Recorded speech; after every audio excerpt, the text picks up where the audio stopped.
Vamos a empezar con nuestra clase de lógica y para ello vamos a empezar con la definición. La definición de lógica, indica que esta ciencia estudia el razonamiento, que estableciendo principios, métodos, da validez a alguna cosa. Nosotros estrictamente nos vamos a ocupar de la lógica proposicional.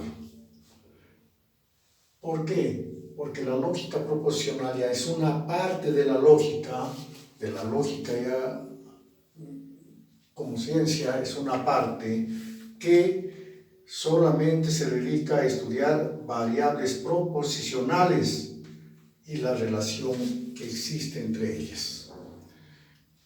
Pero la lógica proposicional, para hacer este estudio, también se basa en el razonamiento. Entonces, el razonamiento tiene dos formas, el razonamiento inductivo y el razonamiento deductivo. ¿Qué es inductivo? Es inducir, es ir poco a poco llegando a una conclusión adecuada. Por ello que el razonamiento inductivo, miren ustedes, indica que una persona, en base a sus experiencias, va a aceptar un principio general.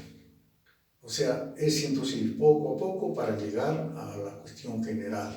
En cambio, el razonamiento deductivo es al contrario, por decir, se acepta el principio general y para darle su validez, uno tiene que ir experimentando. Es los dos tipos de razonamiento. Ahora bien, de acá nosotros pasamos al enunciado. Miren, todo lo que estoy indicando es con el afán de orientarnos a nuestra cuestión de la lógica proposicional. Entonces nos vamos, ya vemos que el razonamiento, ahora nos vamos al enunciado. El enunciado es toda frase u oración que se utilice en el lenguaje común. Toda frase u oración del lenguaje común. Por ello acá tenemos algunos ejemplos. Tenemos enunciado interrogativo o enunciados interrogativos. Se caracteriza porque utiliza estos símbolos que nosotros ya lo conocemos muy común y corriente, que decimos signo de pregunta. Entonces, un modelo, sin irnos tanto a las definiciones, el ejemplo es lo que nos da una mayor presión. Pregunta, ¿qué hora es? Es interrogativo. Está preguntando, ¿qué hora es? Otro, ¿cuál es tu nombre? Otro, ¿a dónde vas? Pero hablado así, el tono de voz es lo que nos permite indicar a qué tipo de enunciado pertenece. Pero escrito, ahí están sus símbolos.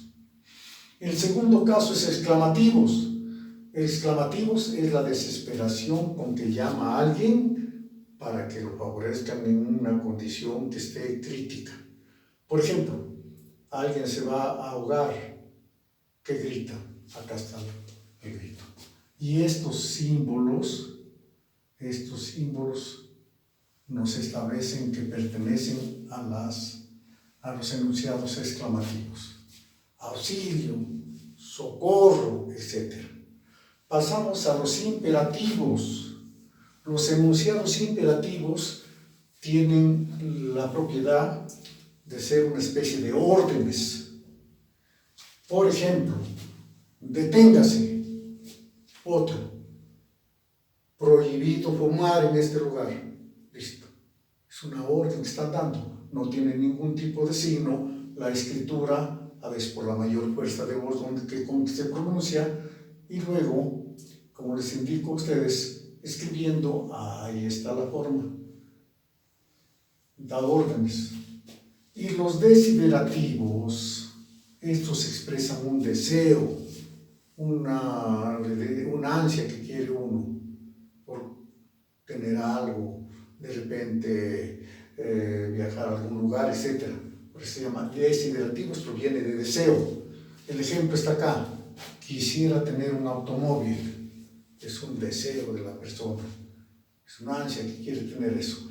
Entonces, de forma ya así, le diré, amplia, entonces estos son los enunciados como expresiones que utiliza el lenguaje común. Pero cuando nos vamos a la lógica, esos enunciados tienen sus clases. Y el primer enunciado se llama enunciado cerrado o proposición lógica. Y miren, este enunciado cerrado tiene una característica. Es una expresión aseverativa, o sea que va a aseverar algo. Entonces, miren ustedes, esa expresión aseverativa, entonces, se caracteriza por tener un solo valor. Entonces, puede ser verdadero o falso. Entonces, el enunciado cerrado o proposición lógica se va a caracterizar porque bien es verdadero o bien es falso. No hay ambigüedades. ¿Qué son ambigüedades? Cuando uno no precisa si una cosa es verdadera o es falsa. Son ambigüedades. Ustedes habrán escuchado, por ejemplo,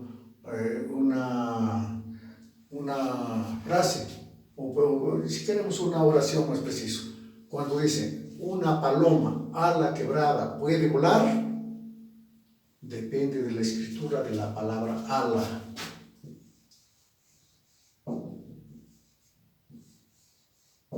Acá está el fundamento.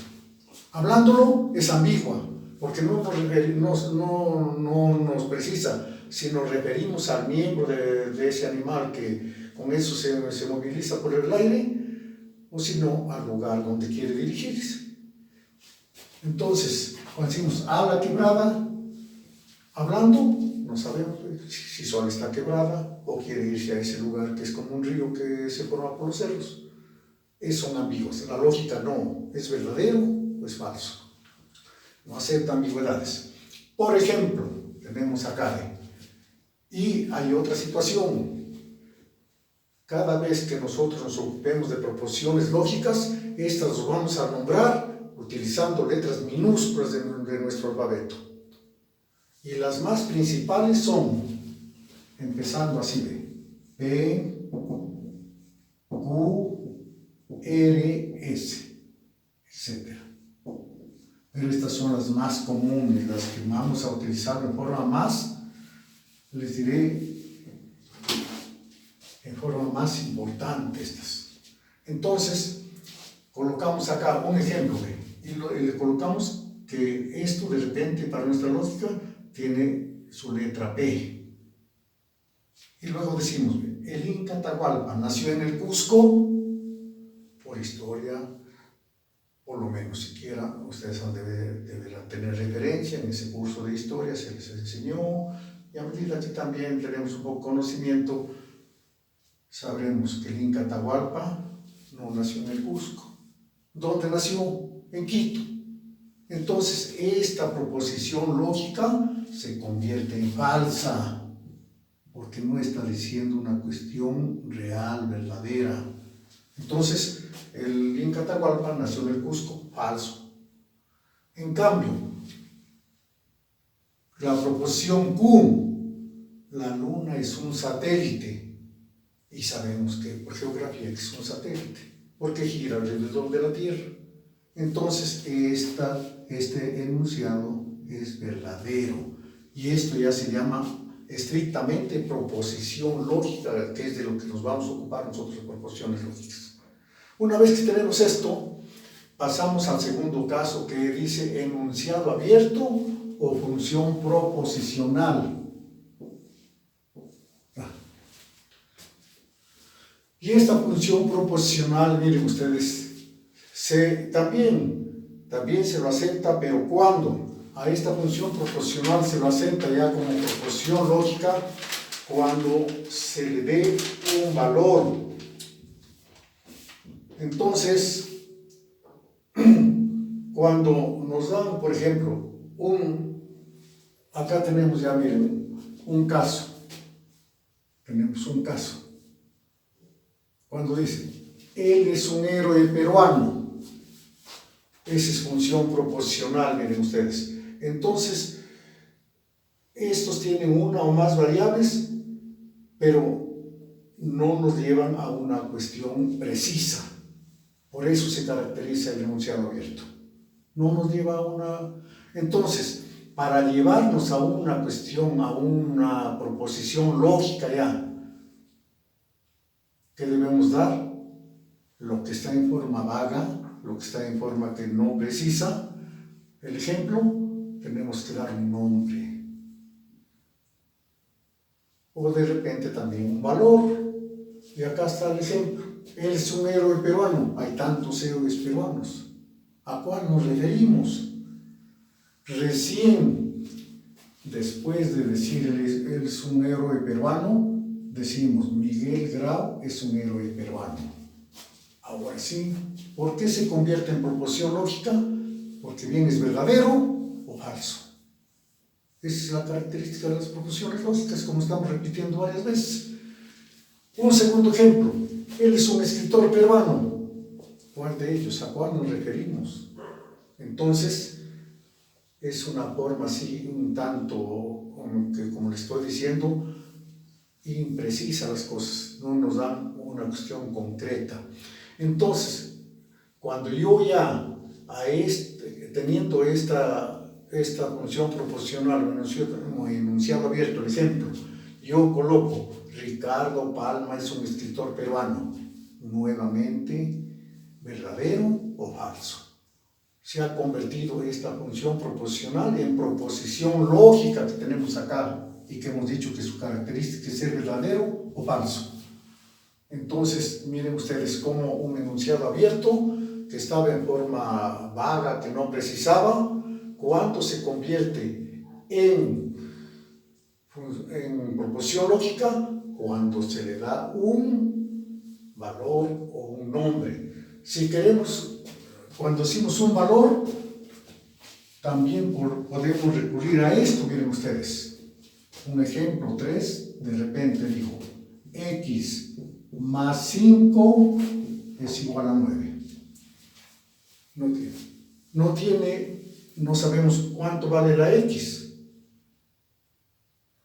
Ahora, así es lo que alguna vez lo haremos en ecuaciones, en funciones, pero cuando digo si x es igual a 4, entonces x más 5 es igual a 9, se convierte en 4 más 5. Y ahora, ¿verdadero o falso? Ahí está, ya podemos decir si es verdadero o falso. ¿Cuándo? Cuando a la x estamos dando un valor. Bien, eso es todo por ahora y continuaremos con nuestras clases.